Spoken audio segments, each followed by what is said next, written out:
Hello दोस्तों, मैं लवलेश श्रीवास फिर से एक बार लवलेश मैथ्स में आपका स्वागत करता हूं। दोस्तों, आज हम देखने वाले हैं कि 2026 में किस प्रकार से एग्जाम का पैटर्न होने वाला है और आगामी जितने भी एग्जाम हैं उन सभी एग्जामों में हमको क्या यही पैटर्न के सवाल देखने को मिलने वाला है। तो हम बात करेंगे 2025 के जितने भी हमारे पास जो एग्जाम हुए है ना, उन सबके यदि हम क्वेश्चन की बात करें तो सभी के सभी क्वेश्चन लगभग कूट में जो नए पैटर्न है उसी पर आधारित रहा और आगामी जो एग्जाम होने वाला है संभवतः वो भी आपके इसी पैटर्न पर रहेगा। मैंने इस प्रकार से बहुत सारे सवाल जितने भी चैप्टर हैं उन सबका सवाल तो डाल ही चुका था अमीन पटवारी में। अब हम आगामी जितने भी एग्जाम है उनको ध्यान में रखते हुए हम बेहतरीन क्वेश्चन लाने की फिर कोशिश करेंगे। तो ये है आपके पास 2026 का पहला पेपर है ना, जो नए पैटर्न पर तो आधारित है ना भाई। तो इसको आज हम देखने वाले हैं भाई। तो देखते हैं, सबसे पहला हम मानसिक है ना, सामान्य मानसिक योग्यता की बात करें है ना, जनरल मेंटल एबिलिटी की बात करें। यहाँ पर टोटल 15 क्वेश्चन पूछे गए थे, तो उन क्वेश्चनों के बारे में हम जानेंगे। क्लियर है? तो ये पहला सवाल था आपका, हाई कोर्ट पेपर में पूछे गए सवाल है, निम्नलिखित श्रृंखला में अगली संख्या कौन सी होगी, है ना भाई। आने वाला पद कौन सा है ये हमसे पूछ दिया गया है। अब ध्यान से देखना, यहाँ पर एक हमारे पास क्या दिया गया है भाई, तो मैंने कहा 4, 4 के बाद है 6, 6 के बाद है हमारे पास 12, 12 के बाद हमारे पास है 14, है ना, फिर 14 के बाद हमारे पास है 28 और 28 के बाद दिया गया है 30 और आगे क्या होगा हमसे पूछा गया है, यही बात है। तो हम सिंपल से बात ध्यान देंगे। यहाँ पर मैंने एक चीज नोट किया यहाँ पर कि यदि मैं 4 को खत्म कर दूं, यहाँ पर हो सकता है यहाँ पर कोई पद रहा होगा, उस पद के अकॉर्डिंग ये 4 क्या हुआ है, डिजाइन हुआ है। बाकी सभी के सभी 2 पद आपस में डिजाइन है दोस्तों, ध्यान देना ये इस प्रकार से। तो ये 30 और ये सामने में आने वाला जो खाली स्थान में जो पूछा गया है वो वाला पद। अब सिंपल हम ध्यान देंगे यहाँ पर, तो एक चीज हम नोट करेंगे कि भाई यहाँ पर देखो 6 का जस्ट दुगुना है, ये 6 का जस्ट दुगुना क्या होगा, तो आप कहोगे 12 ना होगा भाई। फिर मैंने कहा यहाँ पर 14 का दुगुना दिख रहा है, यहाँ पर क्या होगा, 14 का दुगुना कितना हो जाएगा, तो आप कहोगे 28 तो होगा ही। तो हम आगे इसी प्रकार कैलकुलेशन कर लेंगे। तो भाई 30 का दुगुना क्या होगा, तो आप कहोगे 30 का दुगुना फिर तो क्या होगा, 60 हो जाएगा, होगा भाई। अब कई लोग क्या कर रहे हैं, 4 को ध्यान, हो सकता है भाई यहाँ पर 2 रहा होगा, है ना, 2 का दुगुना किया होगा तब जाके क्या हुआ, ये 4 हुआ है। तो हम इस पर फंसे ना, कुल मिलाकर तो हमारा करेक्ट आंसर क्या हो जाएगा, ऑप्शन नंबर जो बी होगा मेरे प्यारे दोस्तों, ये हमारा क्या होता है यहाँ पर करेक्ट आंसर हो जाता है। आए भाई समझ में? क्लियर है? ज्यादा से ज्यादा शेयर करें, लाइक करें। क्लियर है? आगे बढ़ते हैं हम। देखो अगला सवाल, फिर ये हमारे पास नेक्स्ट क्वेश्चन था, निम्नलिखित आकृति में कितने त्रिभुज है, हमको त्रिभुज काउंट करने के लिए बोल दिया गया था। अब ये बहुत नॉर्मल सवाल है, ध्यान देना है दोस्तों कि हम त्रिभुज कैसे काउंट करेंगे। यहाँ पर तो अंदर में देखो एक वर्गाकार आकृति दिखाई दे रहा है कुछ इस प्रकार से, ये हमारे पास एक वर्गाकार आकृति है ना, और ये इस प्रकार से कुछ क्रॉस है, इसके विकर्ण डाल दिया गया है। अब यहाँ पर टोटल त्रिभुज कैसे निकालोगे, तो हम क्या करते हैं, 1 2 3 और ये 4, टोटल कितने अंक काउंट कर लिए, 4। तो 4 अंक काउंट किया तो 4 का जस्ट दुगुना कर देंगे तो 4 दूनी 8 त्रिभुज, है ना। तो अंदर में बनने वाले त्रिभुजों की संख्या कितनी हो जाएगी, हम कहेंगे भाई यहाँ पर तो 8 हो गया। अब बाहर में आपके पास ये 1, ये 2, ये 3 और ये हो गया आपके पास 4, तो 4 त्रिभुज और बन जाएगा।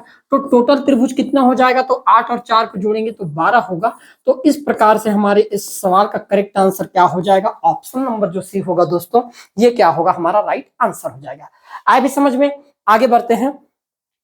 देखो अगला सवाल, फिर ये सवाल कुछ बेहतरीन था भाई, है ना। हमने इस प्रकार के बहुत सारे सवाल देखे थे और मैं तो कई सवाल डिजाइन भी किया था व्यापम की, है ना, अकॉर्डिंग की ऐसे सवाल बनने के चांसेस है और फंसे भी है ना। तो देखेंगे स्तंभ 1 में एक संख्या श्रृंखला दी गई है जिसमें एक पद लुप्त है, सही विकल्प चुने जो उसी पैटर्न को जारी रखे और स्तंभ 2 से रिक्त स्थानों को भरे पड़ गए। अब हम हमारे पास पहला जो है, हमारे पास क्या दिया गया है, एक दिया गया है 2, फिर उसके बाद है भाई 5, ध्यान देना, फिर है 9, फिर उसके बाद यहाँ पर खाली जगह है, उसके बाद 20 है और फिर हमारे पास क्या है, 27 है। क्लियर, यही बात है। अब मैंने एक चीज कहा कि यहाँ पर हम डिफरेंट मेन होता है मेरे प्यारे दोस्तों, डिफरेंट। यदि हम डिफरेंट को काउंट कर लिए, जब भी आपको इस प्रकार से श्रृंखला दिखाई दे तो 3-4 तरीका होता है। पहला चीज, यदि धीरे धीरे बढ़ने लगे, ध्यान देना मेरे बातों को, यदि धीरे धीरे बढ़ने लगे तो 100% याद रखना वहां कहीं ना कहीं कोई हो सकता है प्राकृतिक संख्या जुड़ रहा हो, या कोई समान संख्या एक प्रकार से जुड़ रहा हो, समान डिफरेंट के अकॉर्डिंग, या तो वहां पर मान लो अचानक बढ़ता नजर आए तो हो सकता है वो गुणा वाला केस हो, अचानक गिरावट देखने को मिले तो वहां पर भाग वाला सिस्टम लागू रहता है। इन छोटे छोटे चीजों को याद रखने। हम देख पा रहे हैं 2, 5, 9, 20, भाई धीरे धीरे बढ़ रहा है ना, तो कहीं ना कहीं यहाँ पर एड वाला सिस्टम होगा। 2 में 3 जोड़ा गया है, तब कितना आ गया 5, फिर 5 में 4 जोड़ा गया है, आप देख पा रहे हो 5 में 4 जोड़ेंगे तो 9, तो आगे मैं 5 जोड़ दूंगा भाई। तो आप बताओ 9 और 5 जोड़ेंगे तो कितना हो जाएगा, आप कहोगे 14 हो जाएगा, और 14 में 6 जोड़ेंगे तो कितना हो जाएगा 20, और 20 में फिर 7 जोड़ेंगे तो कितना हो जाएगा 27। तो आगे हम क्या करेंगे, 8 जोड़ेंगे, और 27 में 8 जोड़ने पर कितना होगा, तो 27 में, अच्छा हमको तो 14 ही निकालना था, क्या 14 ज्ञात करना था, तो 14 कहाँ है भाई, तो मैंने कहा ए का हो जाएगा चौथा। अब ध्यान देना ए का चौथा कहां कहां पर है, केवल हमारे पास 2 ऑप्शन है दोस्तों जहां पर ए चौथा दिखाई दे रहा है, तो ये 2 ऑप्शन हमारा क्या हो जाएगा, कट जाएगा। इतना याद रखना है। अब हम नेक्स्ट वाला तरीका अपना लेते हैं। हमारे पास क्या है, तो भाई ये तो आपके पास बी, तो बी में ही पकड़ा जाएगा, कोई दिक्कत नहीं है। नेक्स्ट हमारे पास है 1, फिर 6, फिर उसके आगे हमारे पास 15 दे रखा है, फिर उसके बाद यहाँ पर खाली जगह है, फिर उसके बाद 45 है, फिर उसके बाद यहाँ पर 66 है, आगे 91 मैं नहीं लिख रहा हूँ भाई, ध्यान देना। यहाँ पर भी धीरे धीरे बढ़ रहा है, ज्यादा तो नहीं। तो हम क्या करते हैं, डिफरेंट करते हैं। 1 और 6 में अंतर कितने का, तो आप कहोगे 5 का अंतर है। फिर उसके बाद 6 और 15 में अंतर कितने का, तो आप कहोगे 9 का अंतर है। उसी प्रकार 45 और 66 में अंतर कितने का है, तो 21 का। आगे एक और अंक है हमारे पास जो 66 है भाई, क्या है 66, 66 नहीं है 91 है, क्या 91 है, क्या है यहाँ पर 91 था, क्या होना चाहिए 91। अब आप ध्यान देना यहाँ पर, यदि मैं मान लो 66 और 91 में अंतर करता हूं तो अब अंतर आ जाएगा 25 का। तो आप एक चीज नोट करोगे, यदि एक बार और अंतर कर दिया जाए, 5 और 9 में अंतर कितने का है, 4 का, उसी प्रकार 21 और 25 में भी अंतर कितने का है, 4 का। तो यहाँ पर भी 4 का अंतर होना चाहिए था, होगा भाई 4 का अंतर। तो भाई मैंने कहा 9 और 4 कितना हो जाएगा, तो आप कहोगे 13। मतलब ये दोनों संख्याओं में कितने का अंतर होगा, तो हम समझ गए इन दोनों संख्याओं में फिर तो 13 का अंतर होना चाहिए, और 15 में 13 जोड़ेंगे तो कितना हो जाएगा, 28 हो जाएगा भाई, होगा। क्लियर है। तो यहाँ पर हमारे पास नेक्स्ट जो आता बी का आ जाएगा कितना, तीसरा। अब कहां पर है बी का तीसरा, तो ये वाले ऑप्शन में, पहला में। तो करेक्ट आंसर क्या हो जाएगा, ऑप्शन नंबर जो ए होगा दोस्तों, ये हमारा क्या होगा, यहाँ पर करेक्ट आंसर हो जाएगा। बाकी को तो चेक भी नहीं करना है, फिर बता रहा हूं। क्लियर है, आगे बढ़ते हैं। देखो अगला सवाल फिर, एक निश्चित कोड में मंकी को XDJMNL लिखा जाता है, तो उसी कोड में टाइगर को कैसे लिखा जाएगा बोला गया। ध्यान समझना, बहुत सिंपल सिंपल सवाल पूछ लिया गया था, है ना। M मंकी, MNKEY, मंकी को क्या लिखा गया है भाई, तो यहां पर लिख दिया गया है X, फिर D, फिर J, फिर M, फिर N और फिर L, ये लिखा गया है। उसी भाषा से हमको टाइगर को लिखना था, टाइगर क्या हो जाता, टाइगर का ये। क्लियर है। अब ध्यान समझना, सिंपल सी मैंने कहा y से 1 कम किया गया है, y में 1 कम करोगे कितना मिल जाएगा, x। उसी प्रकार e में 1 कम करने पर कितना मिल जाएगा, आप कहोगे d। k में 1 कम करने पर j, मतलब सभी पदों में 1-1 कम किया गया है दोस्तों। तो यहाँ पर भी हम कम कर देते हैं। r में 1 कम करेंगे, r से पहले क्या आता है, तो आप कहोगे q के बाद ही ना आता है ना। ई के पहले क्या आता है, तो आप कहोगे ई के पहले डी आता है। जी के पहले क्या आता है, तो जी के पहले एच आता है। उसी प्रकार आई के पहले क्या आता है, तो आई के पहले एच आता है। कहां पर है भी ऐसा, है ना, क्यू डी एफ एच। ई के पहले, सभी में तो कम है ना, आर से पहले क्यू, ई से पहले डी, जी से पहले एफ आता है, एच नहीं आता, आगे हो जाएगा एफ, है ना। और टी से पहले क्या आता है, तो आप कहोगे एस। तो हमारे पास करेक्ट आंसर क्या हो जाता, ऑप्शन नंबर जो ए होगा दोस्तों, ये हमारा यहाँ पर क्या होगा, एकदम राइट आंसर। ऐसे सवाल बनेंगे भाई आपके, है ना। बहुत सिंपल सिंपल सवाल पूछा गया था। आप ध्यान देना, यदि गुणा का अर्थ हम घटाना है, भाग का अर्थ यहाँ पर जोड़ना है, जोड़ना का अर्थ मान लो भाग है, और घटाने का अर्थ मान लो गुणा है, तो निम्नलिखित में से कौन सा समीकरण सही है बोला गया, ये हमको पूछा गया भाई। अब हम क्या करेंगे, डायरेक्ट मान रखेंगे यहाँ पर। देखो मैं जो जो मान है वहीं पर रख दे रहा हूँ ना, आगे पीछे नहीं कर रहा हूँ। माइनस का अर्थ क्या है भाई, तो बोला गया है कि माइनस का अर्थ होता है गुणा, तो यहाँ पर लगा देंगे हम गुणा। फिर उसके बाद क्या है, भाग का अर्थ क्या होता है, तो भाई भाग का अर्थ होता है प्लस, यहाँ पर बोला गया है तो यहाँ पर लगा देंगे प्लस। उसके बाद यहाँ पर गुणा का अर्थ क्या होता है, माइनस, तो यहाँ पर लगा देंगे माइनस। और फिर हमारे पास एक चीज बच गया प्लस, और प्लस का अर्थ होता है भाग, तो यहाँ पर देंगे भाग। अब सिंपल देखना, सबसे पहले 10 को यदि मान लो 20 को मैं 10 से भाग दूंगा तो 2 बचेगा भाई, चलो लिख दे रहा हूं मैं 15। उसके बाद क्या है, गुणा 5, फिर उसके बाद हमारे पास प्लस का क्या हो जाएगा 5, फिर उसके बाद है ना माइनस, और माइनस 20 भागित कितना कर देंगे, 10 कर देंगे, यही होगा अरेंजमेंट हमारा। ठीक है, सबसे पहले भाग देंगे तो 10 से कम 10 और 10 दूनी 20। उसके बाद पहले गुणा काम होता है, तो 15 दूनी कितना है, 15 5 75, 75 प्लस 5 माइनस का 2, 75 और 5 कितना हो जाएगा, तो आप कहोगे 80, और 80 में 2 घटाएंगे तो कितना आ जाएगा भाई 78।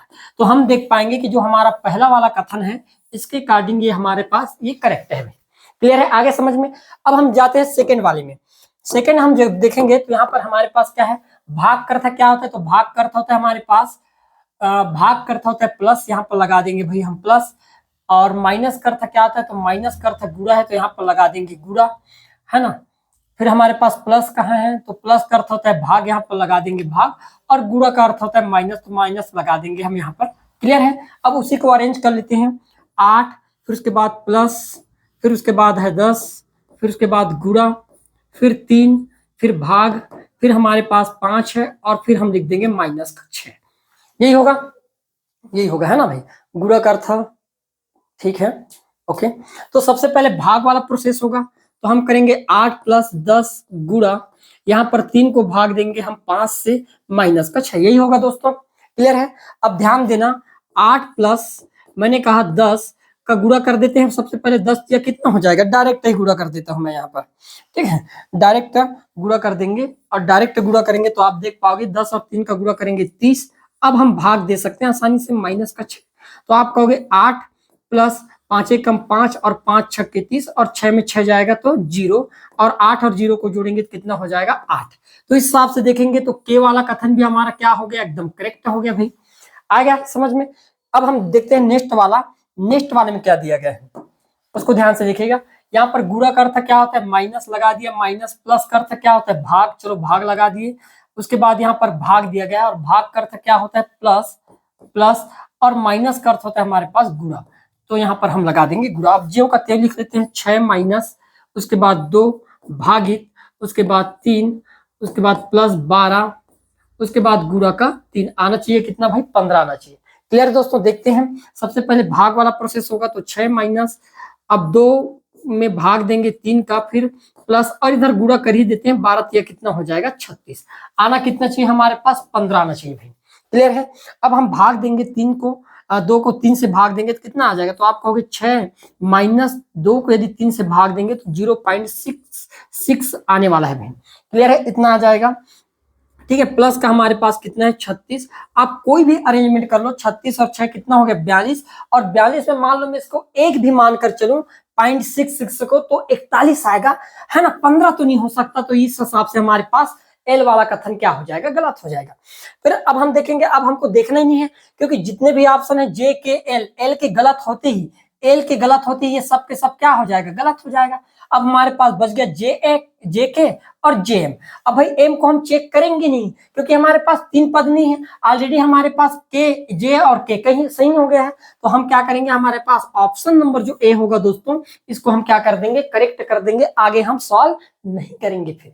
क्लियर है, आगे बढ़ते हैं। देखो अगला सवाल ये था, यदि ए अनुपात बी बराबर 5:3 व बी अनुपात सी बराबर 2:1 है, तो ए बी सी का मान क्या होगा। ये लगता तो रीजनिंग नहीं है, ये हमारे पास अनुपात समानुपात का बहुत सिंपल सवाल है दोस्तों, है ना। हम क्या करेंगे, यहाँ पर पूरे का एक साथ निकाल लेते हैं, ए अनुपात बी अनुपात क्या दिया भाई सी। क्लियर है। अब ए बी का मान रखेंगे, ए बी का मान कितना दिया, तो आप कहोगे 5:3 दे रखा है, और उसी प्रकार हमारे पास बीसी का भी मान दे रखा है, और बीसी का मान कितना दिया है 2:1, तो बीसी के नीचे लिख देता हूं मैं 2:1। अब हम क्या करेंगे, यहाँ पर भी अनुपात, यहाँ पर भी, सब जगह अनुपात लगा देंगे। 3 के आगे खाली जगह है, तो हम यहाँ पर इसको क्या कर देंगे, पूरा कर देंगे। यहाँ पर 3 और 2 के सामने में खाली, तो यहाँ पर भी हम 2 लगा देंगे। यही तरीका होता है। अब हम क्या करेंगे, वर्टिकली इसको गुणा कर देंगे, 5 और 2 का गुणा कर देंगे 5 दूनी 10, है ना, 3 और 2 का गुणा कर देंगे तो 6, और 3 और 1 का गुणा करेंगे 3। तो आपके ए बी और सी का करेक्ट अनुपात क्या हो जाएगा, तो 10:6:3 जो होगा दोस्तों, ये हमारे यहाँ पर क्या होगा, राइट आंसर हो जाएगा। क्लियर है भाई, आगे बढ़ते हैं। देखो अगला सवाल फिर, ये निम्नलिखित को सम्मिलित कीजिए बोला गया है। एक साइड आपके पास शब्द है और एक साइड आपके पास दर्पण छवि दे रखा है उसी का। क्लियर है, ये बहुत सिंपल सवाल है, इसमें तो आपको कुछ करना ही नहीं था, छवि तो है ना भाई, सिंपल सी बात है। माउथ कहां पर है भाई हमारे पास, ये पहला का दूसरा होना चाहिए, पहला का दूसरा नहीं है, पहला का चौथा दिया है, दोनों ऑप्शन आपके ऑलरेडी गलत हो गए। अब हमारे पास 2 ऑप्शन बच गए, बी का चेक कर लेंगे, खत्म हो गया। नेशनल इतने अक्षर है, नेशनल इतने अक्षर होने चाहिए, मतलब बी का पहला होना चाहिए, बी का पहला केवल आपके पास ऑप्शन नंबर बी में है, तो करेक्ट आंसर क्या हो जाएगा, ऑप्शन नंबर जो बी होगा मेरे प्यारे दोस्तों, ये हमारा क्या हो गया यहाँ पर, राइट आंसर हो जाएगा। क्लियर है, आगे बढ़ते हैं। देखो अगला सवाल फिर, निम्नलिखित को एक सार्थक क्रम में व्यवस्थित करने के लिए बोल दिया था। हाथी, बिल्ली, मच्छर, बाघ और व्हेल दे रखा है। अब आप किस आधार पर रखोगे इसको, है ना, कैसे अरेंज करोगे। तो यहाँ पर तो ना तो आप देख पा रहे हैं कि हाथी है ना, ये जमीन पर है, बिल्ली जमीन 4 पैर वाले हैं, मच्छर तो एक छोटी सी जानवर है ना, जानवर नहीं बोल सकते, एक परिंदा है, मान लो उड़ने वाला तो परिंदा ही है। बाघ और व्हेल, व्हेल तो पानी का है। तो हम एक चीज नोट किए यहाँ पर कि भाई कहीं ना कहीं उनके आकार से हो सकता है अरेंज करते, तो हम बोलेंगे कि सार्थक क्रम तो सबसे पहले तो मच्छर होना चाहिए, जिनका आकार बहुत छोटा होता है भाई, मच्छर से बड़ा। अब मच्छर से बड़ा क्या होगा, तो आप कहोगे इन सभी में तो बिल्ली ही नजर आ रहा है, तो सेकंड क्या होना चाहिए, बिल्ली ना होगा भाई। फिर उसके बाद बिल्ली से बड़ा, तो बिल्ली से बड़ा बाघ होता है। तीसरा नंबर पर ये बाघ से भी बड़ा हाथी का होता है, तो हाथी ये 4, और व्हेल छोटा नहीं होता, व्हेल कई हाथियों के बराबर होता है ना, तो ये हो जाएगा आपके पास 5।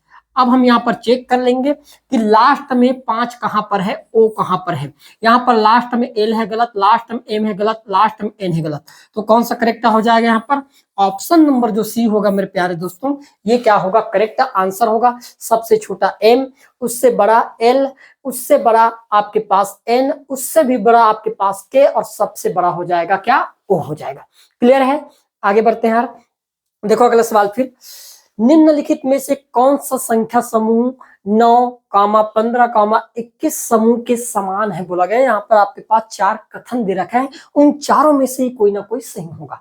क्लियर है, तो यहाँ पर हमारे पास जो अंक दिया गया है 9, फिर हमारे पास 15, और फिर दे रखा है 21। तो एक चीज आप नोट करोगे यहाँ पर, ध्यान समझना, एक चीज नोट करोगे, यदि इन दोनों को ऐड कर दिया जाए, 9 और 21 को जोड़ दिया जाए, तो हो जाता है कितना, 30, और 30 का आधा कितना है भाई हमारे पास, तो आप कहोगे 15।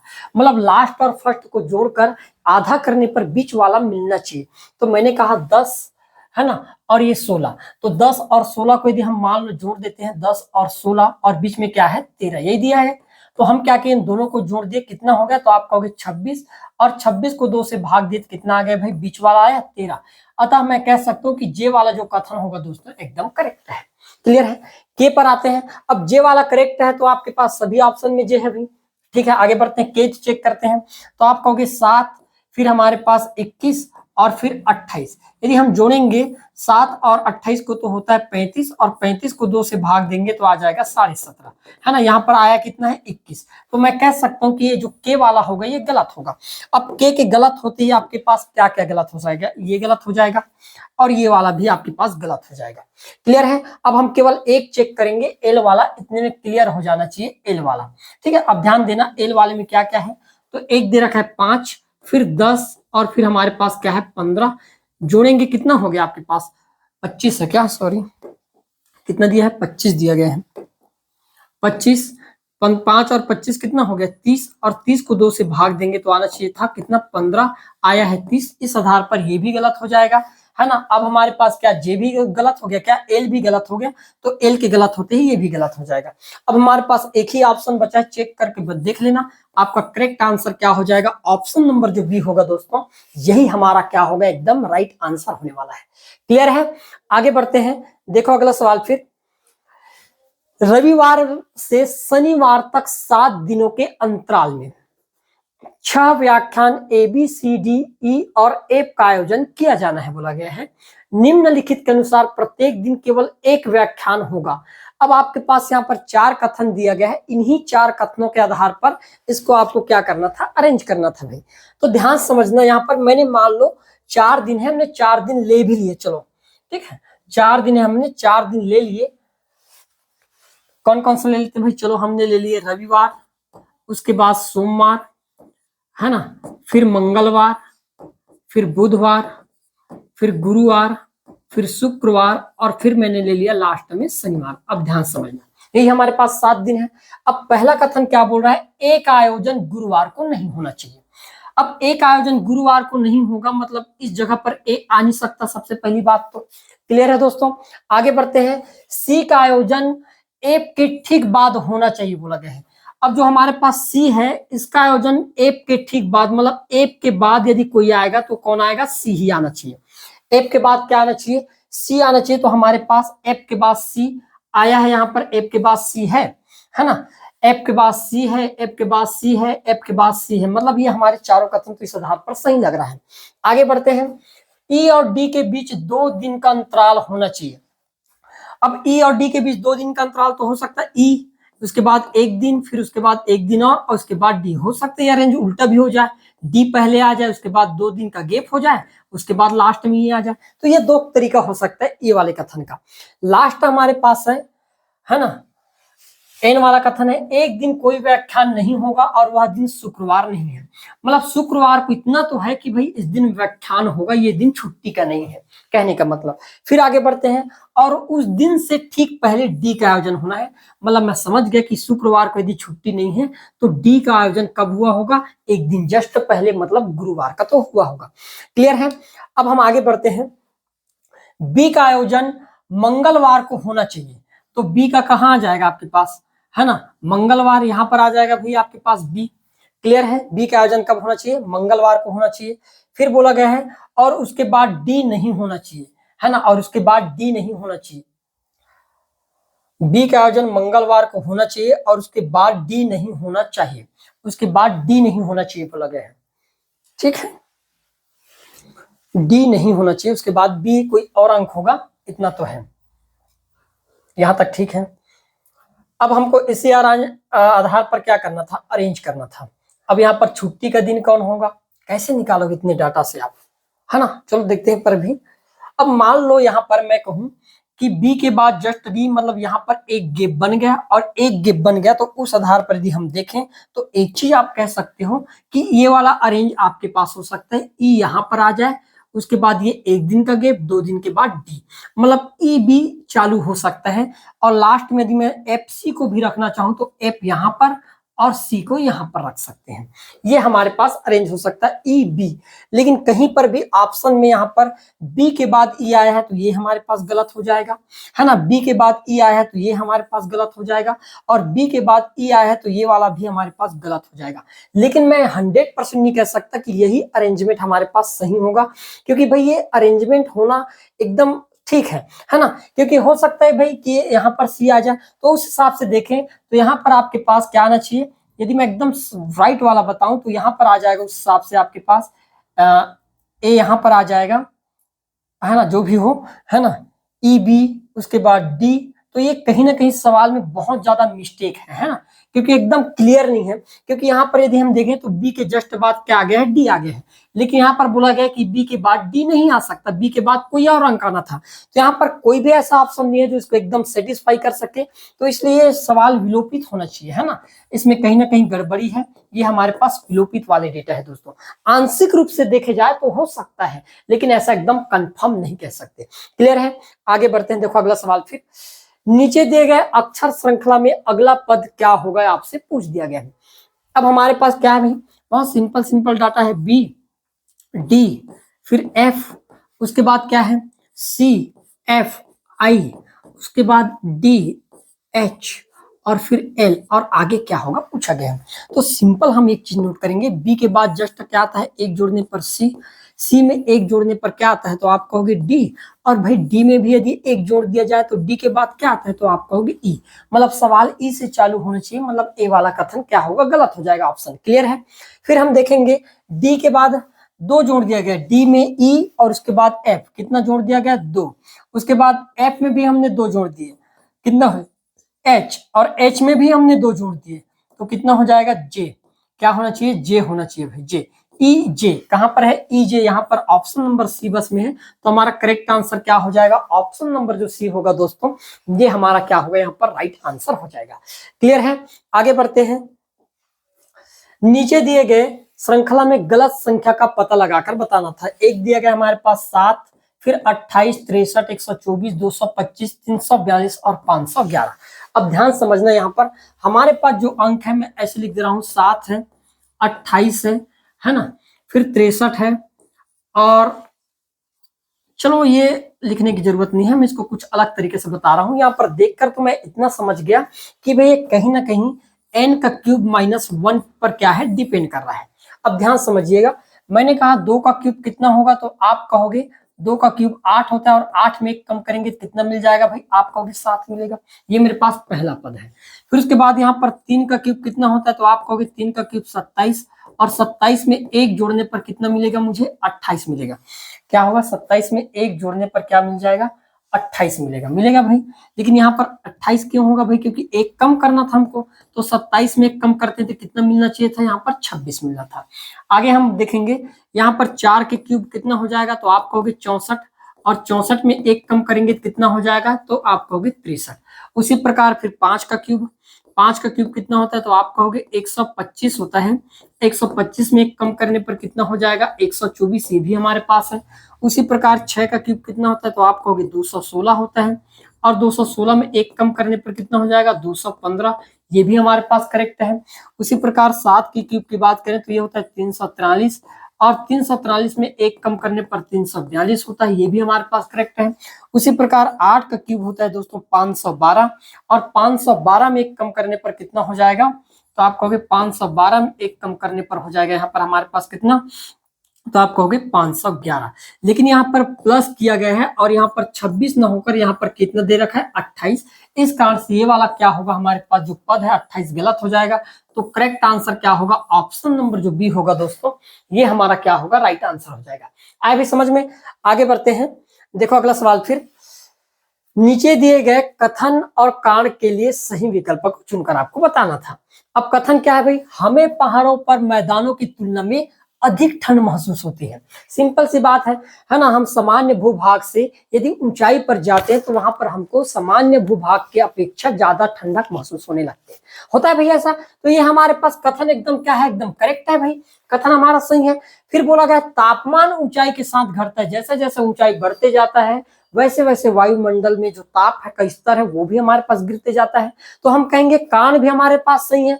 तो हम इस आधार पर एकदम निश्चित रूप से कह सकते हैं कि कारण भी सही है, और ये सही तरीके से इस कारण कथन का व्याख्या भी कर रहा है। तो हमारा करेक्ट आंसर क्या हो जाएगा? ऑप्शन नंबर जो ए होगा दोस्तों, ये राइट आंसर हो जाएगा। क्लियर है? आगे देखते हैं नेक्स्ट सवाल। निम्नलिखित अनुक्रम में लुप्त संख्या ज्ञात कीजिए बोला गया है।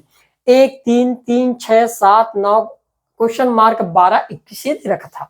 क्या क्या दिया भाई? तो मैंने कहा 1, फिर उसके बाद 3, फिर उसके बाद 3, उसके बाद 6, फिर 7, फिर 9, और फिर क्वेश्चन मार्क, फिर 12, और फिर लास्ट में दे रखा है 21। तो एक चीज आप नोट करोगे, यहाँ पर कोई ना कोई पहाड़ा पर चल रहा है। जैसे 3 एकम 3, 3 में 3 जोड़ दिया गया 6, 6 में 3 जोड़ दिया कितना हो गया 9, 9 में 3 जोड़ दिया कितना हो गया 12। तो ये तो आपके पास सिंपल था। यहाँ पर हम देखेंगे तो सबसे पहले इसमें 2 जोड़ा गया, 1 में 2 जोड़ने पर 3, फिर 3 में 4 जोड़ने पर कितना है 7। तो 7 में हम आगे क्या जोड़ेंगे? 6 जोड़ देंगे ना भाई। 7 में 6 जोड़ेंगे तो कितना हो जाएगा? 13 हो जाएगा। कितना हो जाएगा? 13। और 13 में हम फिर 8 जोड़ देंगे तो कितना हो जाएगा? 21। तो आपका करेक्ट आंसर क्या होता? ऑप्शन नंबर जो बी होगा दोस्तों, ये हमारा क्या होगा? एकदम करेक्ट आंसर हो जाएगा। क्लियर है भाई? आगे बढ़ते हैं। देखो अगला सवाल, फिर बोला गया है निर्देश नीचे दिए गए कथन एस और कारण आर के लिए सही विकल्प को चुनकर आपको बताना था। अब कथन क्या है? एड्स के लिए कोई टीका नहीं है, एकदम करेक्ट बात है ना। एड्स एक ऐसा है ना बीमारी है जिसके लिए अभी तक कोई टीका नहीं बन पाया है। तो कथन में कोई गलती नहीं है, कथन हमारा क्या है? एकदम करेक्ट है। यदि मैं कारण देखूं ध्यान से तो आप देख पाओगे एड्स वायरस अपना अनुवांशिक कोड बदलता रहता है।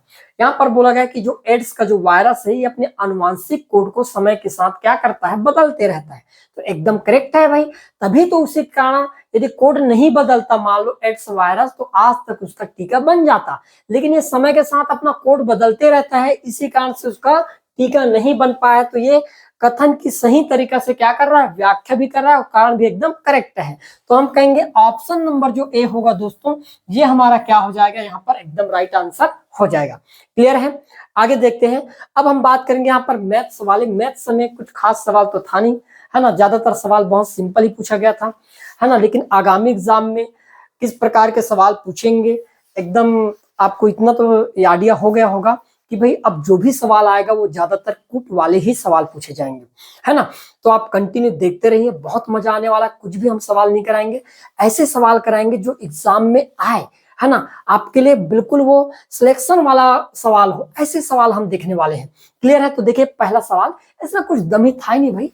यदि 10 वस्तुओं का क्रय मूल्य 7 वस्तुओं के विक्रय मूल्य के बराबर हो तो लाभ या हानि प्रतिशत ज्ञात कीजिए बोला गया। भाई मैंने सिंपल कहा, मैंने 10 वस्तु खरीद कर लाया, लेकिन मैं 10 वस्तु जितने रुपए में खरीद कर लाया था उतने तो 7 वस्तु बेचकर पा गया।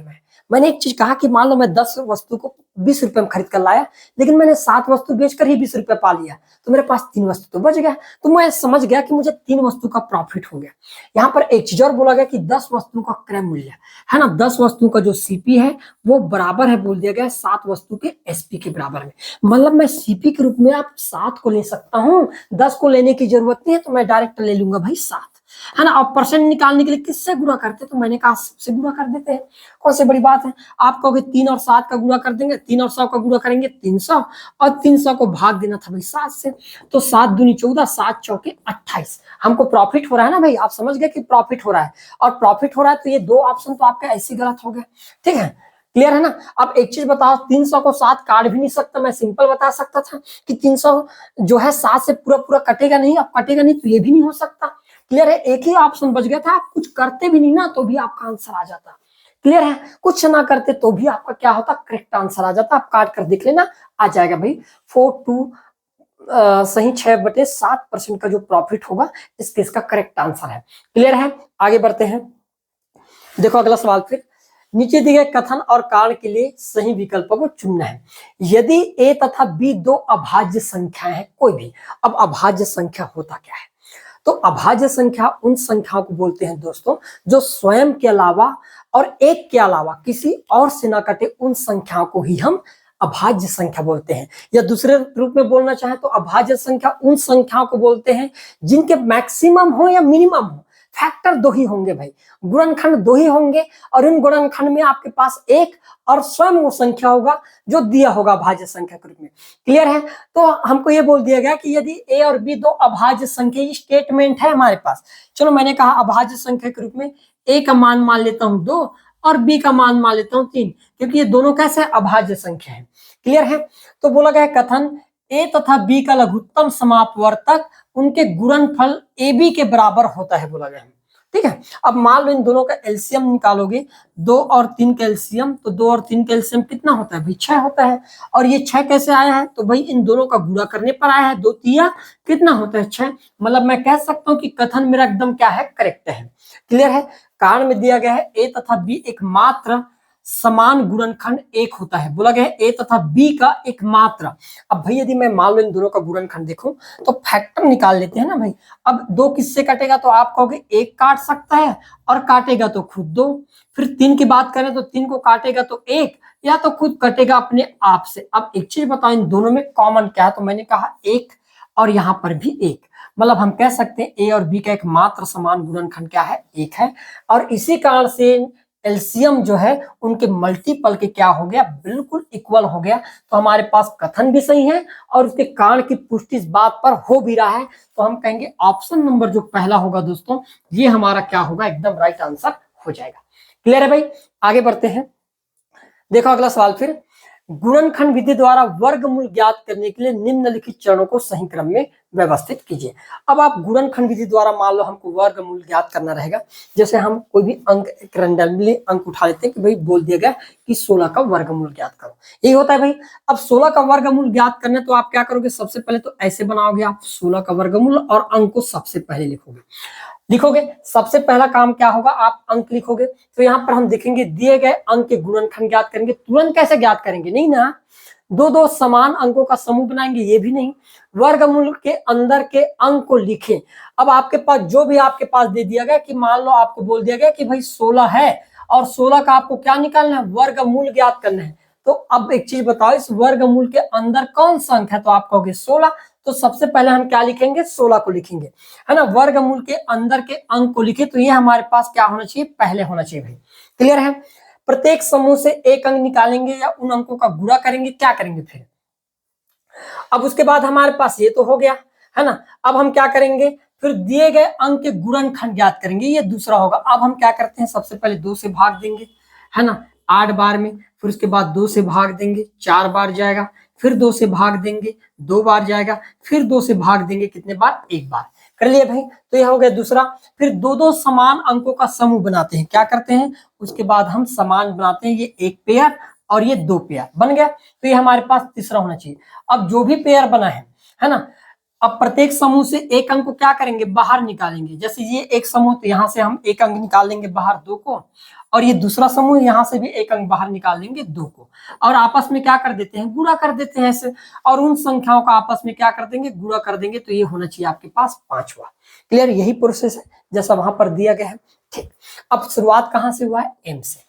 तो एम कहां पर है, स्टार्ट में एक ही जगह है, एम है। तो हमारा करेक्ट आंसर क्या होगा, ऑप्शन नंबर जो सी होगा दोस्तों, ये हमारा क्या होगा, यहाँ पर एकदम राइट आंसर हो जाएगा। क्लियर है, आगे समझ में। ठीक, आगे बढ़ते हैं।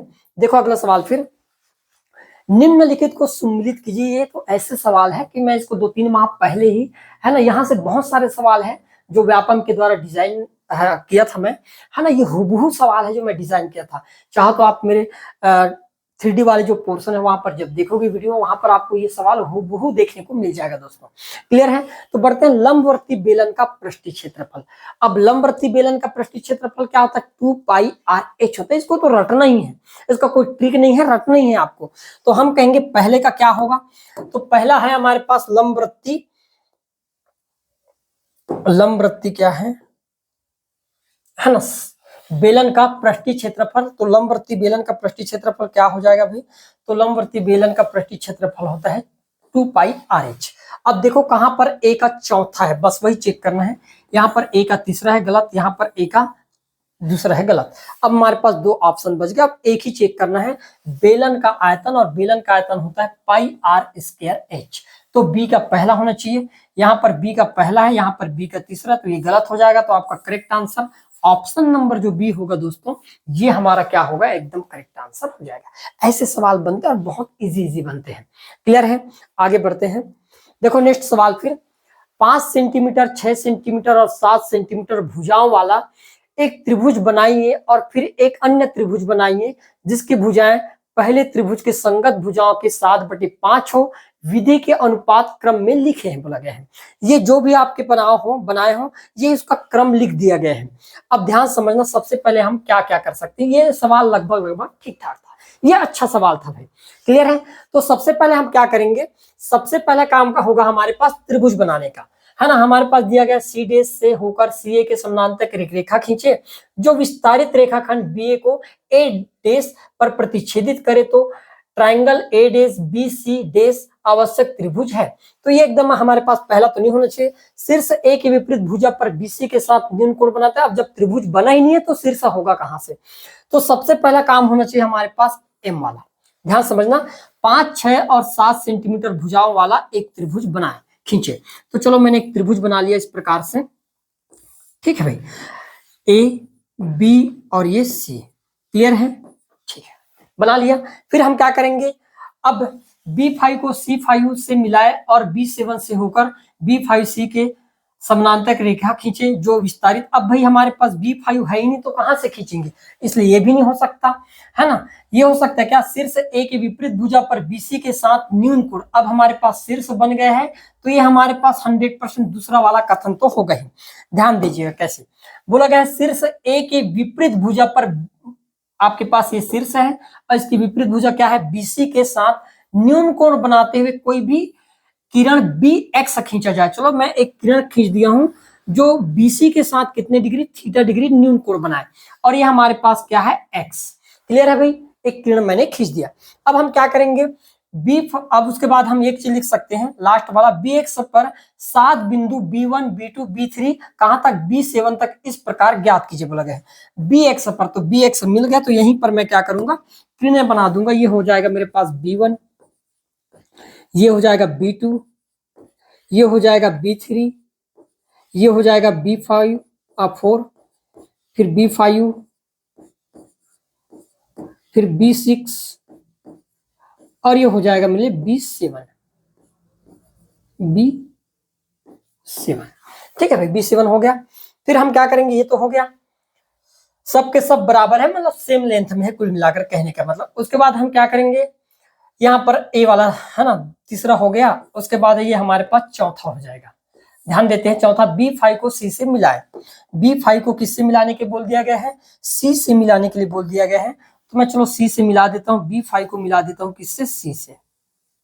ऐसे B5 को किससे मिला दिया भाई, C से। क्लियर है। फिर क्या बोला गया है उसके आगे बोला गया है C से मिलाए और B7 से होकर B5 C के समानांतर एक रेखा खींचे जो विस्तारित रेखाखंड BC को C' पर मिले बोला गया है।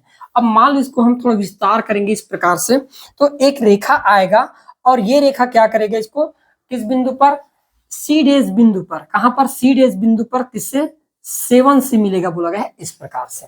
क्लियर है भाई। फिर उसके बाद क्या बोला गया है लास्ट में, फिर हमको ये बोल दिया गया है यहाँ पर लास्ट में, ये 4 हो गया और ये हो जाएगा 5। C' से होकर, अब ये C' से होकर कोई लाइन जाएगा जो CA के समानांतर की रेखा होगा, CA के समानांतर होगा, जो BA के जो प्रसारित बिंदु होगा, BA को मान लो आप बढ़ाओगे तो ये कहां पर मिलेगा, A' पर। और A' पर क्या होना चाहिए, इस प्रकार से ये आना चाहिए। तो इस प्रकार से इस डायग्राम को क्या करेंगे, हम बना पाएंगे। तो ये हमारे पास होगा 5वां। अब देखो कहां पर है भाई, M सबसे पहले, M यहाँ पर है, तो ये 2 ऑप्शन आपके गलत हो जाएगा। M के बाद आना चाहिए L, L यहाँ पर है, L यहाँ पर नहीं है, तो आपके पास करेक्ट आंसर क्या हो जाएगा, ऑप्शन नंबर जो A होगा दोस्तों, ये आपका क्या होगा, राइट आंसर होगा। ऐसे सवाल पूछे जाए, मजेदार सवाल है। ठीक है, आगे देखते हैं अगला सवाल। फिर किसी अंक का 25% 80 है तो अंक ज्ञात कीजिए। क्या सरल सवाल था ये, है ना। कोई भी अंक है, अंक 25%, यदि मान लो किसी अंक का 25% 80 है तो अंक ज्ञात कीजिए। मैंने एक चीज कहा कि भाई 25% का मान कितना दे रखा है, तो आप कहोगे 80 दे रखा है। मुझे तो संख्या ज्ञात करना, और आपको पता है कोई भी संख्या अपने आप में कितना होता है, 100% होता है। क्लियर है दोस्तों। मैं एक चीज नोट किया, यहाँ पर काट दिया 25 कम 25 और 25 चौके 100। भाई एक चीज बताओ, एक का मान यदि मान लो आपके पास 80 है तो 4 का मान कितना हो जाएगा, तो आप कहोगे 4 गुणा 80 मतलब 320 हो जाएगा। तो करेक्ट आंसर क्या होता, ऑप्शन नंबर जो बी होगा दोस्तों, ये हमारा क्या होगा, यहाँ पर राइट आंसर हो जाएगा। क्लियर है, आगे बढ़ते हैं। देखो अगला सवाल, फिर निर्देश नीचे दिए गए कथन एस और कारण आर के लिए सही विकल्प को चुनकर बताना था। स्टेटमेंट क्या है, ट्रायंगल एबीसी के भुजाओं के मध्य बिंदुओं को मिलाकर त्रिभुज PQR बनाता है तब। कथन हमारे पास है क्षेत्रफल PQR का अंदर का और पूरे त्रिभुज के, हाँ बड़े वाले त्रिभुज के क्षेत्रफल 4 भाग होगा, 1/4 के बराबर होगा बोला गया। अब एक चीज बताओ, मैंने यहाँ पर आपको बताया था कि मान लो हमारे पास इस प्रकार से कोई ट्रायंगल है और ट्रायंगल के मध्य बिंदु को, मान लो इसका मध्य बिंदु ये है, इसका मध्य बिंदु ये है और इसका मध्य बिंदु ये है। हमारे पास ट्रायंगल है ABC और इनके मध्य बिंदु को मिलाते हुए एक मान लो मैं ट्रायंगल बना दूं अंदर में इस प्रकार से, और इसका नाम हमने दे दिए PQR। तो एक चीज बताओ, जैसे ये मध्य बिंदु पर इंटरसेक्ट हुए क्या बन गए, ये मिड पॉइंट बन गया। और मिड पॉइंट बनते क्या होता है, माध्यिका। और माध्यिका के केस में क्या होता है भाई, प्रत्येक जो ट्रायंगल होंगे वो समान एरिया के हो जाएंगे। इसका क्षेत्रफल यदि मान लो ये वाला ट्रायंगल का क्षेत्रफल 1 होगा तो इसका भी क्षेत्रफल 1 होगा, ये वाले का क्षेत्रफल भी 1 हो जाएगा और ये वाले क्षेत्रफल भी 1 हो जाएगा। मतलब सबके सब क्षेत्रफल क्या हो जाएगा, बराबर हो जाएगा। अब मैंने कहा PQR का क्षेत्रफल 1 है, तो क्या पूरे ट्रायंगल ABC का 4 नहीं होगा, 1 2 3 4 होगा भाई बेसिकली। तो हम कहेंगे कि हमारा जो कथन है एकदम करेक्ट है। फिर बोला गया दो समरूप त्रिभुजों के परिमापों का अनुपात दोनों त्रिभुजों के संगत भुजाई के अनुपात के बराबर होता है। अब यहाँ पर मैं ध्यान से देखूं कि एक छोटे वाले त्रिभुज और एक पूरे बड़े वाले त्रिभुज की बात करें, है ना, तो दोनों दिखने में कैसे, एक जैसे हैं, है ना भाई, कैसे हैं, एक जैसे, मतलब समरूप है ना, समरूप है, कांग्रुएंट है। और कांग्रुएंट है तो क्या होगा कि जो भाई अनुपात होगा किसका, परिमाप का अनुपात संगत ऊंचाई के अनुपात के बराबर होगा। कारण भी मेरा एकदम क्या है, करेक्ट है। लेकिन क्या ये सही में उसकी पुष्टि कर रहा है ऊपर वाले की? नहीं भाई, पुष्टि नहीं कर रहा है। तो हम कहेंगे ऑप्शन नंबर जो बी होगा दोस्तों ये करेक्ट हो जाएगा। कथन और कारण दोनों तो सही है, लेकिन सही तरीके से व्याख्या नहीं कर रहा है, और यही इसका क्या होगा, करेक्ट आंसर होना चाहिए। क्लियर है? आगे बढ़ते हैं। एक किसान ने एक गाय को गिरवी रखकर 3600 रुपए की राशि 15% वार्षिक साधारण ब्याज पर ली। 4 वर्ष के बाद उसने 4000 रुपए नगद देकर तथा गाय लौटाकर अपना खाता चुकता कर लिया। तो गाय का मूल्य ज्ञात करना है भाई आपको। क्लियर है? अब ध्यान देना, ऐसे सवाल पूछे जाए तो आप कैसे सोचोगे। आप मेन होता है दोस्तों सोचना। वहां पर देखो, एक साल में कितना परसेंट ब्याज लगता है? 15%। मैंने कहा तो भाई गिरवी तो आपने 4 साल के लिए रखे हो ना। एक साल में 15, तो 2 साल में 30, फिर 2 साल में 30, 4 साल हो गए 60%। मैंने कहा एक साल में 15, तो टोटल 4 साल में कितना लगा होगा? तो आप कहोगे 15 चौके कितना लग जाएगा? 60% तो ब्याज लगा होगा। क्लियर है भाई? टोटल कितना लगेगा? 60% ब्याज तो लगा ही होगा। क्लियर है ना? अब हमको ये बोल दिया गया है कि भाई हम निकाले थे, हमने तो 36 लगाया था ना, तो 60% कितना होगा 3600 का? तो आप कहोगे 3600 का निकालना था, 60% निकाल देंगे कितना? 100 कर देते हैं भाई। 2 जीरो से 2 जीरो कैंसिल, 6 छक्के 36 की 6 जीरो, और 6 थी 18, और 3 कितना हो जाएगा? 21। टोटल ब्याज कितना बन गया? 2160 रुपए का ब्याज बना। क्लियर है? उसमें से भी हमने क्या देखे कि 3600 में हमने क्या किए थे? गिरवी रखे थे, लेकिन हमने पे कितने किए? 4000। मतलब मैंने 400 कहीं ना कहीं ज्यादा पे कर दिया है। तो 400 ज्यादा पे किया हूं, तो 400 को मैं कम कर देता हूं। अब कम कर दूंगा तो बताओ 2160 में से 400 को कम कर देंगे तो कितना आ जाएगा? 1760। और यही होगा दोस्तों हमारे पास गाय की जो कीमत होगी, ये 1760 रुपए के बराबर होगा। ये सवाल था, कितना सरल सवाल था। क्लियर है? आगे बढ़ते हैं। देखो अगला सवाल फिर। 3 छात्रों एबीसी में 11, 13 और 17 के अनुपात में कुछ रुपए बांटे गए। यदि छात्र ए को 451 मिले तो छात्र बी व सी को कितने कितने रुपए मिले, कुल कितने रुपए बांटे गए, हमसे पूछा गया है। अब सिंपल हम एक चीज नोट करेंगे यहां पर कि भाई ए, बी और सी, इनका अनुपात क्या है? तो आप कहोगे 11 अनुपात 13 अनुपात कितना हो जाएगा? 17 हो जाएगा। ठीक है? टोटल यदि इनके टोटल राशि की बात करूं, जोड़ने पर 17 और 30 होता है, 17 और 13 30, 30 और 11 कितना होता है? 41। 41 क्या है हमारे पास? कुल राशि है। क्या होगा भाई? कुल राशि, टोटल बटा है एबीसी के रूप में। ठीक है? अब बोला गया है कि भाई ए को कितना मिला है? ए को 451 रुपया तो मिल गया। चलो मैंने कहा ए को मिल गया कितना? 451 रुपया। ठीक है? 451। ठीक है? अब हमारे पास जो भी ऑप्शन है हम उसके अकॉर्डिंग क्या करेंगे? सवाल को खत्म कर देंगे। अब देखो, अब आप सिंपल सोच रहे दोस्तों, 11 के पहाड़ा पड़ने पर 1 कब आता है? या 11 का पहाड़ा पढ़ देता हूं। 11 कम 11, 11 चौके 44, है ना? और फिर 1 बज गया, 11 कम 11 कितने गुना है? 41 गुना।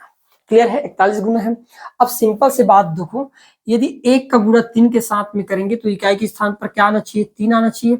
1 का गुणा 7 के साथ करेंगे तो इकाई के स्थान पर क्या आना चाहिए? 7 आना चाहिए। और 1 का गुणा 1 में करेंगे तो इस इकाई के स्थान पर क्या आना चाहिए? 1 आना चाहिए। यही होगा भाई। अब हमारे पास पहला क्या है? बी छात्र का हिस्सा 533 है। क्या बी के इकाई अंक 3 आ रहा है? आ रहा है। तो ये जे वाला क्या हो जाएगा? करेक्ट हो जाएगा। क्लियर है? आगे बढ़ते हैं। सी का, तो ये बी का छात्रा का हिस्सा 1681, तो गलत ही होगा, है ना? सी की बात करें तो सी में इकाई अंक पर 7 आ रहा है, इकाई अंक पर 7 आ रहा है भाई, ये भी हमारे पास क्या होगा? करेक्ट हो जाएगा। कुल बांटे गए रुपए कितना होगा? तो कुल बांटे रुपए 1681 होगा, इकाई अंक पर 1 आ रहा है, तो ये भी हमारे पास क्या हो जाएगा? करेक्ट हो जाएगा। तो हमने देखे हमारे 3 जो कथन है वो सही होंगे। जे, एल और एम कहाँ है भाई? जे, एल और एम, ऑप्शन नंबर जो सी होगा दोस्तों, ये हमारा क्या होगा? एकदम राइट आंसर हो जाएगा। क्लियर है? आगे बढ़ते हैं। देखो अगला सवाल फिर। बैडमिंटन खेलने के लिए इस्तेमाल किए जाने वाले शटल कॉक का आकार संयोजन होता है, बोला गया है। उसके आकार संयोजन होता है, ये पूछा गया है। तो शटल कॉक होता है क्या है भाई? जिसको हम चिड़िया बोल देते हैं ना। चिड़िया मतलब ये कुछ इस प्रकार के होता है, ध्यान समझना।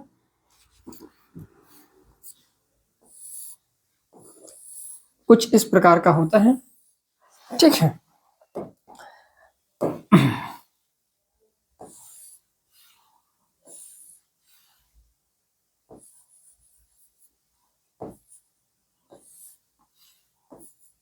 ऐसे ऐसा रहता है ना, जिससे हम बैडमिंटन से क्या करते हैं, इसे मार के भगाते हैं। तो यहाँ पर हम देखेंगे कि जो शटल कॉक किस किस से बना है। तो आप कहोगे कि नीचे वाला पार्ट जो है हमारे पास कैसा है, ये हमारे पास एक गोलार्ध है ना, गोला का आधा हिस्सा है, तो ये हो जाएगा हमारे पास क्या, गोलार्ध। क्या हो जाएगा भाई, गोलार्ध है। ठीक है, ऊपर वाला क्या है, तो ऊपर वाला हमारे पास बाल्टीनुमा है, कुछ ऐसा है ना भाई, ऐसी है ना, इसको ऊपर वाले यदि हम ध्यान से देखें तो कुछ बाल्टीनुमा होता है इस प्रकार से, और इस प्रकार से होता है। इसको क्या बोलते हैं, छिन्नक बोलते हैं। क्या बोलते हैं, छिन्नक। जो बाल्टीनुमा होता है, पहले गांव में जो यूज होता था बाल्टी, वो छिन्नक है। तो किस किस से बना है, एक शंकु का एक छिन्नक से और एक गोलार्ध से। दोनों कथन हमारे पास क्या होंगे, कथन सही हो जाएंगे, के और एल, बाकी क्या हो जाएगा, गलत। तो ऑप्शन नंबर जो 1 होगा दोस्तों, ये हमारा क्या होगा, राइट हो जाएगा। क्लियर है, आगे बढ़ते हैं। देखो अगला सवाल, त्रिभुज एबीसी में भुजा बीए पर एक बिंदु डी तथा भुजा बीसी पर एक बिंदु ई है, जैसे आपके पास दिया गया है, और डी जो है पैरेलल है बोला गया है सीए के। यदि बीडी का मान ए है ना, बीडी का मान ए और डीए का मान बी हो, तो वाई का मान आपको क्या ज्ञात करना है भाई, इसी तो निम्नलिखित में से कौन सा कथन सत्य है, आपसे पूछा गया है। अब सिंपल देखो, जब भी आपके पास ये कोई बिंदु हो और ये दोनों आपस में पैरेलल हो, कौन कौन सा, तो मैंने कहा ईडी पैरेलल हो जाए मान लो सीए के। इस प्रकार से कोई डेटा पैरेलल हो तो ध्यान देना, यदि मान लो यहां तक की लंबाई 1 होगा, है ना, यहां तक, तो ये टोटल लंबाई कितने के बराबर होता है, 2 के बराबर होता है, जस्ट दुगना होता है ना। यदि यहां से यहां तक टोटल लंबाई 2 भाग होगा, तो ऊपर वाली जो लंबाई होगा दोस्तों, ये 1 भाग के बराबर होता है। क्लियर है भाई। अब मैं सिंपल इसी चीज को ध्यान दे रहा हूं, यदि मैं x की बात करूं तो x का क्या हो जाएगा, यदि ये 1 है तो ये भी तो 1 है, मतलब a का मान किसके बराबर होना चाहिए, a के बराबर होना चाहिए। x का मान किसके बराबर, a के बराबर। यदि मैं y की बात करूं, y का मान कितना है, 2। y की बात करूं तो y का मान है 2, और ये टोटल आपके पास 2 किसके बराबर है, तो आप कहोगे 2 बराबर है भाई a और b के, है ना। तो हम लिख सकते हैं a प्लस b के, यही होगा भाई। अब इसको हम कुछ नहीं है, एक प्रकार से ऐसे डाल देते हैं, y का पक्षांतर कर देते हैं, तो x बराबर क्या हो जाएगा, इधर गुणा हो जाएगा, तो ए वाई अपान ए प्लस जो b होगा दोस्तों, यही हमारा क्या होगा, करेक्ट आंसर हो जाएगा। x बराबर ए वाई और a plus b, option number जो बी होगा, ये क्या होगा, यहाँ पर राइट आंसर हो जाएगा। ऐसे ऐसे नॉर्मल सवाल पूछते हैं, कोई बड़ी चीज नहीं है। ठीक है, आगे देखते हैं। यदि किसी शंकु की ऊंचाई व तिरछी ऊंचाई क्रमशः 21 सेंटीमीटर और 28 सेंटीमीटर हो, तो शंकु का आयतन पूछ लिया था। बहुत सरल सवाल था, ध्यान दीजिएगा। मान लेते हैं एक शंकु बना ली इस प्रकार से हमने, ठीक है। तो शंकु इस प्रकार से जब बना, तो आप कहोगे कि इसकी हाइट कितना हो जाएगा भाई, यहाँ पर दिया गया है, हाइट का मान दिया गया है कितना, 21, और तिरछी ऊंचाई मतलब एल का मान दिया गया है कितना, 28। ये आपके पास एच का मान है, हमको त्रिज्या का मान क्या करना था, ज्ञात करना था, क्योंकि जब तक त्रिज्या नहीं निकालेंगे काम बनेगा नहीं। तो आप ध्यान दे रहे हो कि यहाँ पर एक 90 डिग्री का कोण बन गया, और 90 डिग्री कोण बनते ही पाइथागोरस प्रमेय लग जाता है। और पाइथागोरस प्रमेय में क्या होता है भाई, तो आप कहोगे पाइथागोरस प्रमेय के अनुसार देखें तो हमको पता है कि कर्ण का वर्ग बराबर लंब का वर्ग प्लस क्या होता है, आधार का वर्ग होता है, यही होता है। अब हमको क्या निकालना है, आधार निकालना है, तो लंब को पक्षांतर कर देंगे, तो आधार का वर्ग बराबर कर्ण के वर्ग माइनस क्या हो जाएगा, लंब का वर्ग। क्लियर है। तो अब हम देखेंगे आर का स्क्वायर, यही तो निकालना है ना भाई, कर्ण मतलब आधार क्या है, आर, तो आर का स्क्वायर, और लंब क्या है हमारे पास 28, तो यहाँ पर लिख देंगे हम 28 का स्क्वायर माइनस लंब क्या है 21 का स्क्वायर। अब आप ध्यान दोगे, आगे मैं लिख दे रहा हूं यहाँ पर, तो आर स्क्वायर बराबर 28 का वर्ग कितना होता है 784, और 21 का वर्ग कितना होता है 441। दोनों में अंतर करेंगे, आर स्क्वायर बराबर 4 में से 1 जाएगा तो 3, 8 में से 4 जाएगा तो 4, और 7 में 4 जाएगा तो 3। तो आर स्क्वायर का मान कितना आ गया दोस्तों, 343 आ गया। क्लियर है। अब हमको आयतन ज्ञात करना था, तो आयतन का फार्मूला क्या होता है, 1/3 पाई आर का स्क्वायर एच होता है, यही होता है भाई। अब यहाँ पर कुछ नहीं, डायरेक्ट मान को पुट करना था, 1/3 पाई का मान 22/7, आर स्क्वायर का मान मिला है हमको, आर स्क्वायर का मान कितना मिला है 343, तो यहाँ पर रख दूंगा मैं 343, और ऊंचाई कितना दिया है, तो ऊंचाई दिया है भाई 21। अब ध्यान देना, यहाँ पर यदि मैं गुणा करना चाहूं तो आप कैसे गुणा करोगे, तो 7 दिया 21 से 21 कैंसिल हो गया, अब 22 तिया 66 की 6 हाथ के 6, 22 चौके 88, 88 6 94 की 4 हाथ के 9 और 22 तिया 66, 66 और 9 कितना हो जाता है? तो आप कहोगे 66 और 9 हो जाएगा हमारे पास 75 हो जाएगा। तो आपका करेक्ट आंसर कितना होना चाहिए? 75 46 जो होगा ऑप्शन नंबर जो डी होगा दोस्तों, ये हमारे इस सवाल का क्या होगा? राइट आंसर हो जाएगा। ऐसे ऐसा सवाल पूछा गया था। क्लियर है? आगे बढ़ते हैं। देखो अगला सवाल फिर, उस बिंदु का निर्देशांक ज्ञात कीजिए। बिंदु ए 1 और ये आपके पास -3 एवं बी पर -3 और ये 9 को मिलाने वाली सरल रेखा को 1:3 के अनुपात में क्या करें? अंतरक्षेपित करता है बोला गया है। अब एक हम सिंपल लाइन बना लेते हैं इस प्रकार से, जहां पर ए और यहाँ पर हमारे पास क्या है? बी। ठीक है, अब यहाँ पर क्या होगा? x1 और y1 हो जाएगा और x1 y1 का मान कितना दे रखा है? तो आप कहोगे 1 और दे रखा है -3। ठीक है, यहाँ पर हो जाएगा आपके पास x2 और हो जाएगा y2 भाई। तो यदि हम यहाँ पर मान की बात करें तो एक है -3 और ये हो गया 9। और इन दोनों को जो मिलाने वाले जो लाइन है, यदि मैं लाइन की बात करूं, ये लाइन की बात करूं, m और n के रूप में हम प्रदर्शित करते हैं और इसका मान दिया गया है कितना? 1:3 दे रखा है। कितना दे रखा है? 1:3 दे रखा है और हमको अंतरक्षेपित करता है। तो उस बिंदु का निर्देशांक क्या करना है? ज्ञात करना है। ये सवाल है। अब निर्देशांक ज्ञात करने के लिए सिंपल फार्मूला होता है। मान लो आप ए वाला पहलू निकालोगे, ए वाला, तो आप कैसे निकालोगे भाई? तो हमको पता है m और ये होता है आपके पास m x2 plus n x1 अपान हम डायरेक्ट लिख देंगे m प्लस n। ठीक है, उसी प्रकार b का निकालना है तो b का कैसे निकालेंगे? तो m y2 plus n y1 अपान m प्लस क्या हो जाता है? n। बस यही फार्मूला था भाई। अब हम कहेंगे m का मान कितना है? तो आप देख पाओगे यहाँ पर कि m का मान कितना है? m का मान मिला है हमको 1, तो हम रख देंगे 1। x2 का मान कितना है? तो x2 का मान -3 है, तो गुणा कर देंगे -3 फिर प्लस। ठीक है, उसी प्रकार यदि हम देखें n का मान कितना है? तो n का मान है हमारे पास 3। कैसे गड़बड़ कैसे हो गया?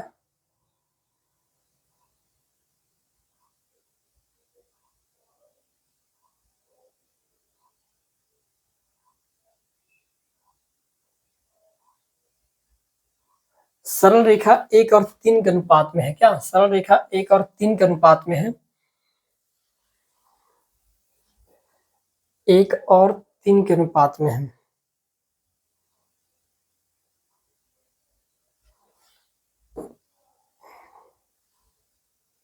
अच्छा, 101 का मान हमारे पास कितना आ जाएगा? 1 आएगा। ठीक है ना? अब यहाँ पर हम n का मान रख देंगे। n का मान कितना हो जाएगा? 3 और x1 का मान कितना है? तो x1 का मान है 1 रख देंगे अपान m का मान 1 है और n का मान कितना है? 3। आगे हल करोगे तो ये 1 और 3 का गुणा होगा तो कितना होगा? -3 और 3 एकम 3 डिवाइड बाई कितना होगा? 4। 3 में से 3 कट गया तो 0 और 0 को 4 से भाग देंगे तो रिजल्ट आएगा कितना? 0। क्लियर दोस्तों? उसी प्रकार यदि यहाँ पर बात करें m का मान हमारे पास कितना है? 1, y2 का मान कितना है? तो आप कहोगे 9, फिर प्लस n का मान कितना है? 3 और y1 का मान कितना है? तो -3। यहाँ पर गुणा कर देंगे -3 और फिर m का मान 1 और n का मान 3। आगे हल करोगे तो ये 9 कम 9 और ये प्लस और माइनस का गुणा होगा तो -3 तिया कितना हो गया? 9 डिवाइड बाई 4 और 9 से 9 जाएगा तो 0 और 0 को 4 से भाग दोगे तो रिजल्ट कितना आ जाएगा? 0। तो इस हिसाब देखा जाए तो दोनों जो मान है ये हमारे पास 0 0 जो निर्देशांक होगा ये हमारा क्या होगा? करेक्ट आंसर हो जाएगा। ऐसे सवालों को क्या करना है? बनाना है। आगे बढ़ते हैं। एक क्रिकेट खिलाड़ी के ने 10 पारियां पूरी की और उसका औसत स्कोर 21.5 रन है, तो अपना औसत 24 करने के लिए अब उसे अगली पारी में कितने रन बनाने होंगे ये पूछा गया है। तो सिंपल देखना, मैं इसको 2-3 तरीके से डील कर दूंगा। पहला हम सिंपल लगा लेते हैं कि 10 पारियों का औसत कितना है। तो आप कहोगे भाई 10 पारियों का औसत है उसका 21.5। अगली पारी मतलब 11वीं पारी की बात कर रहा है, कितने रन बनाए कि औसत कितना हो जाए? 24 हो जाए। तो एक चीज बताओ, 21.5 पहले औसत था, अब 24 हो जाए तो कितना बढ़ा दिया उसने? 2.5 बढ़ा दिया ना भाई।